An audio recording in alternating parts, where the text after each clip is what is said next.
So hey guys, I'm back again with a new video. In this video, I'm going to tell you all about my recent game that I have finally published on Play Store. And if you haven't yet played that game yet, then I really suggest you to check that game, and link of that game will be absolutely in the description below.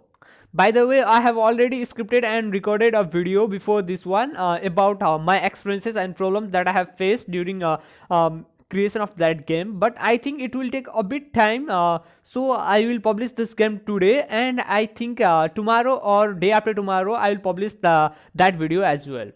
So guys, now without wasting any more time, let's get into Unity. So yeah guys, this is how the home screen of our game looks like, and yeah, I have been inspired from some other games to put my home screen just like this one. So let me know if it suits to our game or not.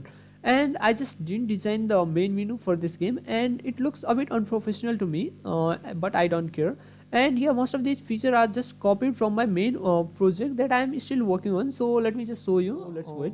So yeah, this is the main project that I am still working on, and most of the features are just copied from this game. And if you want to know how all this game mechanism works on this game, and how all this game is, if you want to wonder all about that, then I have already published a complete debug video on this game that I'm still working on. And so yeah, I really suggest you to watch that video. Link of that video will be absolutely in the description below. Despite of most of the features are copied from my main project, however, I have also worked on some features that are just really created in this game. So yeah, you can see this free gift feature. Yeah, I have created from beginning to end in just for this game alone. So yeah, for this you have to just watch some ads, and at the end you will get some reward.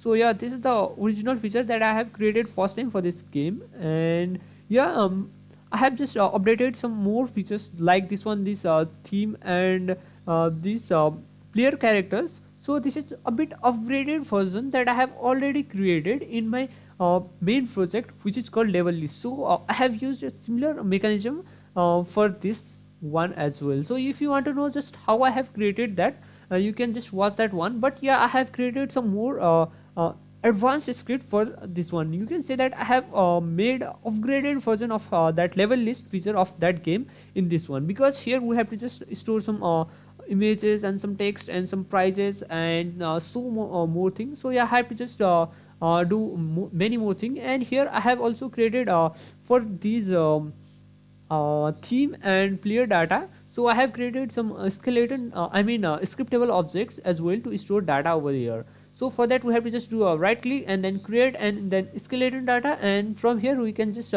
create our data as we want. But since we have to just make a single file for players and single file for theme data, so duplication is not allowed it. So yeah, we have to be aware about that, because this is all on the hand of developer. So I just didn't check that almost. For that, if we want to just add any player or theme, then we just don't have to do anything. We have to just add that value over here. As you can see that we have these two files. So let us assume that we want to add a theme. So for that we have to just click on this theme skeleton. After that we have to just add a theme in this item file data over here. So let us just click on the plus icon over there, and then let's just rename that whatever we want. And is it free? So first one is absolutely free, and rest of all have to be purchased. So for that we have to just give that a price. Its price is 5,000 coins, and after that we have to give it a any of its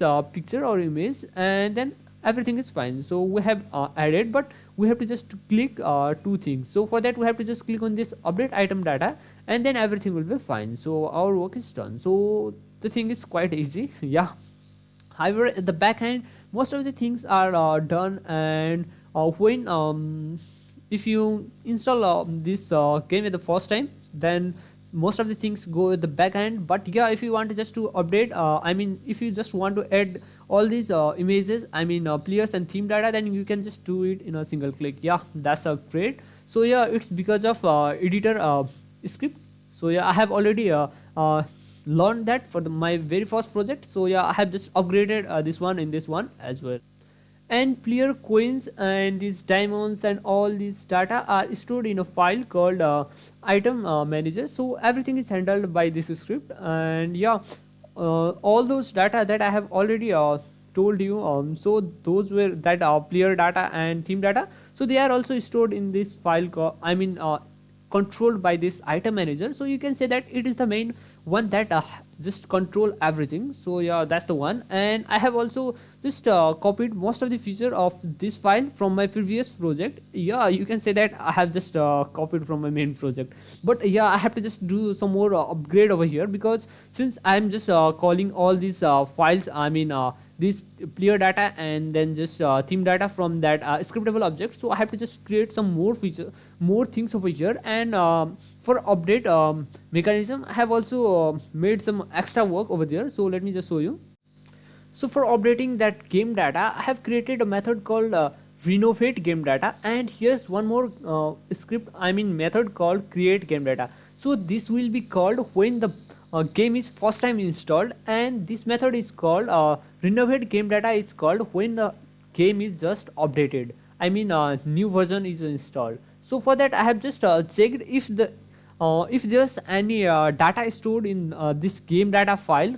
So item manager has already saved a file in your device, and it has just recorded the version of the game that I have previously installed on. And when you update the game, then it will just check at the start of your game, does that version of the game is equal to that we have already saved. If that does not match, then it will call that renovate method. Otherwise, if there is no any file, then it will call that create first time create method. So yeah, that's all how all these things work. So this will help Fleer to just that if Fleer have already played the game and he had just unlocked some of characters or themes, and if they had just on some coins or gems, then they are already protected. But if we just add some more players or some more theme, then it will be handled by that renovate method, or you can say call on update method. So yeah, that's all.